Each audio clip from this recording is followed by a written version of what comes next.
नमस्कार दोस्तों, मेरा नाम है राहुल और आज के वीडियो में हम डिस्कस करेंगे how to get started in stock market. अब आपने ट्रेडिंग अकाउंट ओपन कर लिया है, उसमें पैसे भी डाल दिए हैं। अब आप ट्रेड करना चाहते हो, आपको कोई स्टॉक चाहिए जो आप खरीदो, पर इतने सारे स्टॉक्स है, आप पहली बार ट्रेडिंग करोगे, आपको पता कैसे चलेगा कि कौन सा स्टॉक लेना है। तो इस सिचुएशन में ज्यादातर लोग क्या करते हैं कि अगर उन्हें किसी दोस्त या रिलेटिव या पहचान वाले ने कोई स्टॉक खरीदने को बोला हो तो वो स्टॉक ले लेते हैं, या फिर अगर किसी यूट्यूबर ने बोला कोई स्टॉक लेने को तो वो स्टॉक ले लेते हैं, या फिर किसी बिजनेस न्यूज चैनल पे किसी एक्सपर्ट ने कोई स्टॉक रिकमेंड करा हो तो लोग वो स्टॉक ले लेते हैं, या कोई ब्रोकर ने कोई स्टॉक रिकमेंड किया हो तो वो स्टॉक ले लेंगे। यही 4-5 सोर्सेस हैं जहां से एक नया ट्रेडर अपने पहले ट्रेड्स की शुरुआत करता है। दोस्तों, अगर आप सिंसियरली ट्रेडिंग करना चाहते हैं और लॉन्ग टर्म तक इसे कंटिन्यू करके पैसे कमाना चाहते हैं तो अपने दिमाग में एक बात डाल लो, दुनिया का कोई भी इंसान, चाहे वो एक्सपर्ट हो या आपका कोई भी लगता हो, भले आप कितना भी विश्वास उस पर करते हो, अगर कोई आपको बोलता है कि ये स्टॉक ले लो वो स्टॉक ले लो, आपको उसकी नहीं सुननी है। आपको दूसरों की नहीं सुननी है, चाहे वो कोई भी हो। हाँ, आप सीख जरूर सकते हैं उनसे कि उन्होंने स्टॉक सिलेक्शन कैसे किया, क्या एनालिसिस किया उन्होंने, और वो लर्निंग आप खुद अप्लाई करके खुद स्टॉक्स आइडेंटिफाई कर सकते हैं। आपको फिशरमैन से ये सीखना है कि फिशिंग कैसे करते हैं, फिर खुद से फिश पकड़ना है।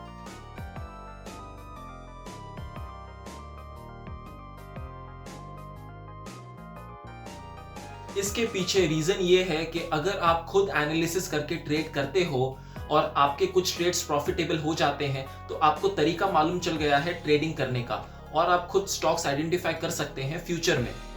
और अगर आपको लॉस होता है कुछ ट्रेड्स में तो आपको रीजन पता होगा कि लॉस क्यों हुआ है, और फिर आप वो ट्रेडिंग स्टाइल जो आप अभी फॉलो कर रहे हो आप उसको मॉडिफाई करोगे, आप अपनी गलतियों से सीखोगे। आप दूसरों का सुन के ट्रेड करोगे तो ज्यादा लंबा नहीं टिक पाओगे इस गेम में, क्योंकि 95% लोग स्टॉक मार्केट में पैसा गवाते हैं और सिर्फ 5% लोग हैं जो पैसा कमाते हैं। और जो रियल में कमाता है वो 5% लोग, वो आपको कभी भी नहीं बताएंगे कि ये स्टॉक ले लो या वो स्टॉक बेच दो। उनको आपसे कोई लेना देना ही नहीं है। दोस्तों, जो भी ट्रेडिंग स्टार्ट करता है स्टॉक मार्केट में वो इनिशियल डेज में ये सब बिजनेस चैनल्स देखता है, और इन चैनल्स पे एक्सपर्ट्स जो स्टॉक रिकमेंड करते हैं वो स्टॉक्स वो ट्रेडर भी ले लेता है। हर नया ट्रेडर ये रास्ते पे चलता है, फिर भी 95% लोग स्टॉक मार्केट में पैसा गवाते हैं। दोस्तों, नेशनल टेलीविजन पे एक्सपर्ट्स की राय सुनकर आप स्टॉक्स लेते हो, फिर भी you and up losing money, फिर तो आप किसी और पे भी कैसे भरोसा कर सकते हैं। ये ले, एक गड्डी तेरी, एक गड्डी में। यस। ये दो गड्डी तेरी, ये एक दो, ये दो गड्डी में। करेक्ट है। ये तीसरी तेरी, ये एक दो तीन, ये तीसरी में। ठीक है। ये चौथी तेरी और ये एक दो तीन। अरे कम है, ठीक है, तेरे लिए जाने देते हैं, ठीक है। ऐसे नहीं रे, रख ले रे तू। हाँ? तेरे ईमानदारी के ऊपर भाई खुश है। Full and final. तो दोस्तों, अब सवाल ये आता है कि अगर किसी और से टिप्स नहीं लेना है और खुद स्टॉक सिलेक्शन करना है तो वो कैसे करेंगे।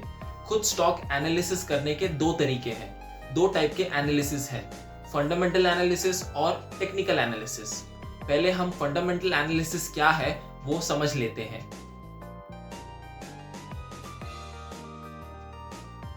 अगर आप किसी कंपनी की बैलेंस शीट देखकर उस कंपनी की परफॉर्मेंस को एनालाइज करने की कोशिश करते हैं, उसे फंडामेंटल एनालिसिस कहते हैं।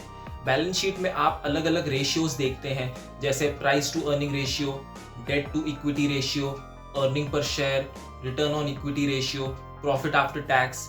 आप ये सब देखते हो और आप इन रेशियोज को, इन नंबर्स को एनालाइज करते हो, कंपेयर करते हो दूसरे कंपनीज की बैलेंस शीट से। तो ये है फंडामेंटल एनालिसिस। अब हम टेक्निकल एनालिसिस समझ लेते हैं। Technical analysis is the science of forecasting the direction of prices through the study of past market data, primarily price and volume. किसी स्टॉक की पास्ट प्राइस हिस्ट्री को देखकर अगर आप उसके भविष्य के प्राइस को प्रेडिक्ट करने की कोशिश करते हैं तो उसे टेक्निकल एनालिसिस कहते हैं। आप टेक्निकल एनालिसिस में चार्ट्स देखते हैं, वॉल्यूम देखते हैं, इंडिकेटर्स देखते हैं, और आप उस स्टॉक के फ्यूचर का प्राइस प्रेडिक्ट करते हैं। इसे टेक्निकल एनालिसिस कहते हैं।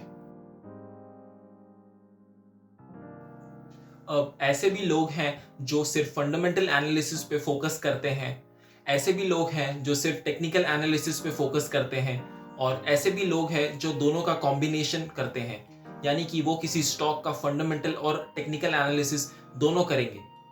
आप फंडामेंटल या टेक्निकल में से कुछ भी सिलेक्ट कर सकते हो जो आपको ज़्यादा कन्वीनियंट लगे। आपको लगता है अगर आपको बैलेंस शीट और ये सब रेशियो समझ आते हैं और आपको मज़ा आता है इसमें, आप बैलेंस शीट को इजीली डिकोड कर सकते हो, तो आप फंडामेंटल एनालिसिस चूज कर सकते हैं।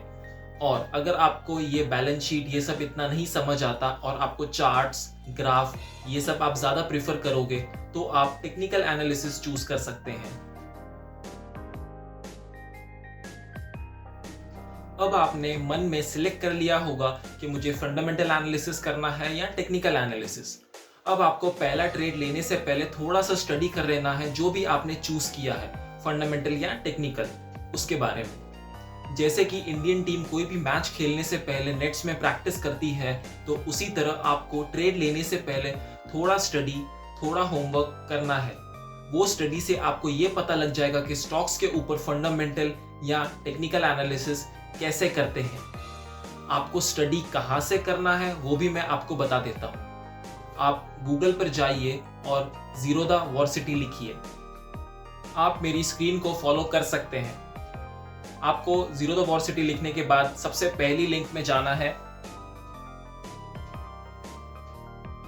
और इसमें आपको ये दिख रहा होगा सेकंड और थर्ड नंबर पे टेक्निकल एनालिसिस और फंडामेंटल एनालिसिस। आपने जो भी चूज किया है आपको वो मॉड्यूल पढ़ना है।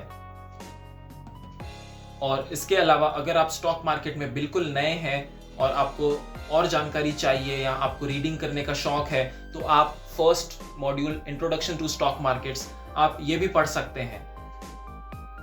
उसके अलावा ये जो बाकी सारे मॉड्यूल्स हैं उसको आपको हाथ भी नहीं लगाना है।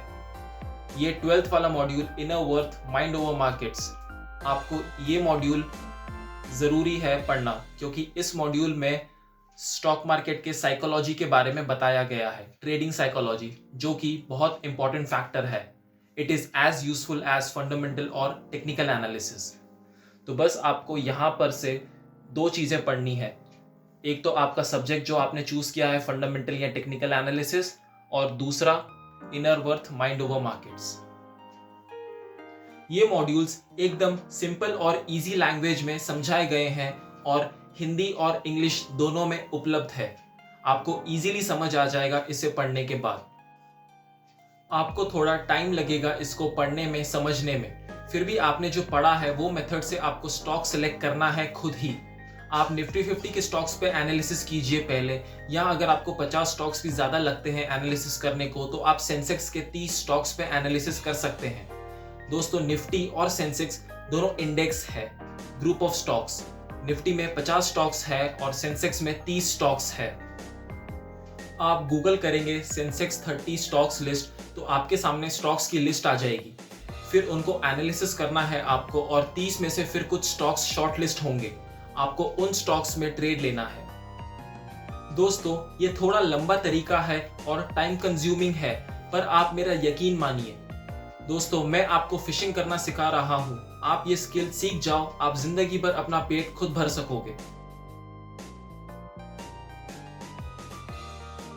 दोस्तों, ये एक कोट है ट्रेडिंग से related. The main attraction of trading is that people feel they can make quick money, but there are no free lunches. Trading requires a lot of discipline. थोड़ा मेहनत है जो मैंने प्रोसेस बताया है आपको उसमें, पर प्लीज इसे फॉलो कीजिए। भगवान ने हमें दिमाग दिया है तो हम उसका यूज करके खुद स्टॉक्स का सिलेक्शन करेंगे। आंख और दिमाग बंद करके दूसरों का नहीं सुनेंगे। आपको ये प्रोसेस फॉलो करने में कोई भी दिक्कत आती है या कोई भी डाउट हो तो प्लीज कमेंट सेक्शन में बताइए, या आप मुझे मैसेज कर सकते हैं इंस्टाग्राम या फेसबुक पर। अगर आपके पास टाइम नहीं है या आप ये सब प्रोसेस फॉलो नहीं करना चाहते हैं, फिर भी आप स्टॉक मार्केट में इन्वेस्ट करके पैसे कमाना चाहते हैं, तो आप मुझसे कनेक्ट कर सकते हैं। मैं आपका पोर्टफोलियो आपके बिहाफ पे मैनेज कर लूँगा और वो चार्जेबल बेसिस पे रहेगा। मैं अपने इंस्टाग्राम और फेसबुक पेजेस की लिंक नीचे डिस्क्रिप्शन बॉक्स में डाल दूंगा। अगर आपको ये कंटेंट अच्छा लगा तो प्लीज़ इस वीडियो को लाइक, शेयर और चैनल को सब्सक्राइब भी कीजिएगा। कोई सवाल हो या कोई फीडबैक हो तो प्लीज़ कमेंट सेक्शन का यूज़ कीजिए। Thank you.